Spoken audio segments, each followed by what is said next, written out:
राधे राधे। हरे कृष्णा। कैसे हो आप सभी लोग? आशा करती हूँ आप सभी परम मंगल में होगे, स्वस्थ होगे, अच्छे होगे। आज मैं बहुत इंपॉर्टेंट टॉपिक पे वीडियो बनाने जा रही हूँ क्योंकि ये पद्म पुराण में पढ़ रही थी तो मैंने अचानक से ये चीज देखी। कार्तिक की महिमा में पद्म पुराण के अनुसार पढ़ रही थी।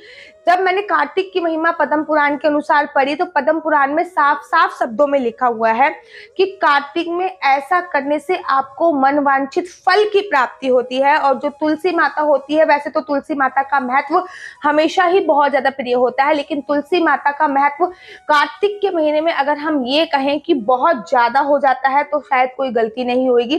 कार्तिक के महीने में तुलसी की परिक्रमा और तुलसी पे दीपदान, तुलसी की जो जड़ होती है उसको मस्तक पे लगाना, तुलसी का पौधा घर पे लेके आना और तुलसी का विवाह करना, सब कुछ बहुत ज्यादा सर्वोत्तम माना जाता है। इनफैक्ट जब देव उठनी एकादशी आती है तब भगवान श्री हरि सबसे पहले तुलसी माता का ही दर्शन करते हैं। ऐसी तुलसी की महिमा है। तो जब मैं पद्म पुराण में आज कार्तिक के महीने के बारे में पढ़ रही थी तो उसमें एक बहुत अच्छी चीज वर्णन दी थी। मुझे लगा कि मुझे आप लोगों को ये चीज जरूर बता देनी चाहिए, इससे पहले कि मैं भूल जाऊं ये चीज। आप लोगों को ये चीज मैं बता दूं। इसमें साफ साफ वर्णन किया गया था कि तुलसी का जो पौधा होता है वो, आप ये समझ लीजिए कि पृथ्वी लोक का कल्प वृक्ष है। उसमें ये बोला गया था कि तुलसी का जो पौधा है वो पृथ्वी लोक का कल्प वृक्ष मान लीजिए, जिसके नीचे बैठकर मन्नत मांगने से आपकी सभी मनोकामनाएं पूर्ण हो जाती हैं तुलसी के वृक्ष पे। लेकिन कुछ विशेष दिन होते हैं जिस समय आपको तुलसी से ये सारी बातें करनी है, और कैसे करनी है ये भी उसमें साफ साफ मेंशन किया हुआ था। उसमें बताया गया था कि तुलसी का पौधा एक ऐसा पौधा है जिसको स्पर्श करके आपको अपनी मन की बात करनी है।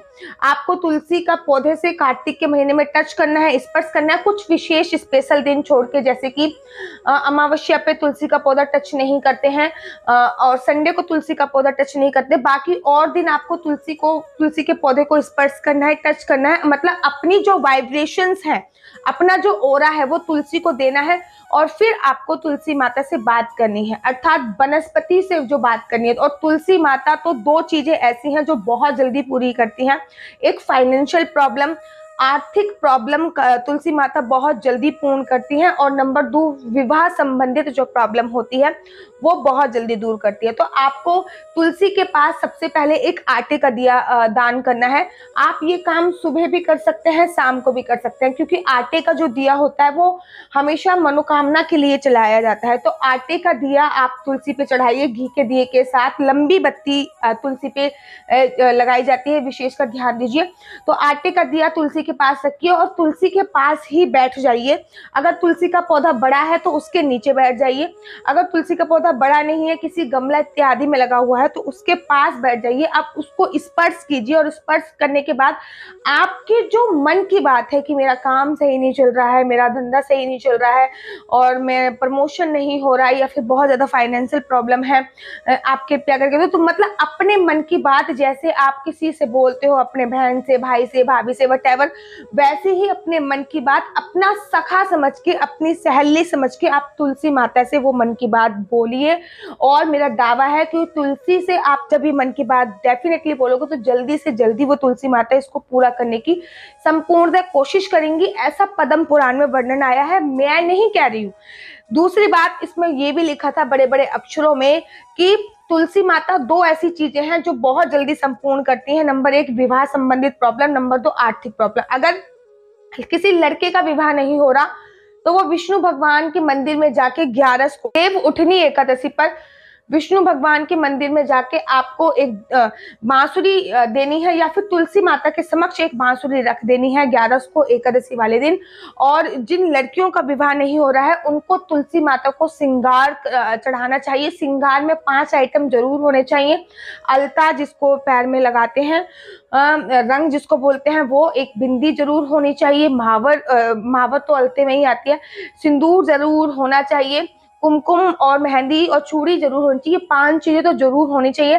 तुलसी माता का श्रृंगार कीजिए और उनसे अपने विवाह संबंधित परेशानी बयां कीजिए। कुछ देर उनके पास बैठिए और उनसे अपनी मन की बात कीजिए। कहते हैं कि तुलसी का ऑरा इतना क्लीन होता है कि जब आप उसको टच करते हो, स्पर्श करके जब अपने मन की बात करते हो, तो आपके हाथों की जो भी दुर्भाग्य की लकीर होती हैं वो सौभाग्य में बदल जाती हैं, और जो सौभाग्य की लकीर होती हैं वो परम सौभाग्य में बदल जाती हैं। और तुलसी माता को कार्तिक के अंतिम के जो 5 दिन बचे हुए हैं उसमें अगर आप अपनी कोई भी मनोकामना बोलते हो तो जल्द से जल्द पूर्ण होती है। आपको एक नियम और भी फॉलो करना है, वो ये होता है कि तुलसी की जड़ को आपको स्पर्श करना है, अपने मस्तक पे यहाँ पे लगाना है, अपनी नाभि पे लगाना है, वोकल कॉर्ड पे भी आप लगा सकते हो। तो इन चीजों को आप विशेष ध्यान दीजिए।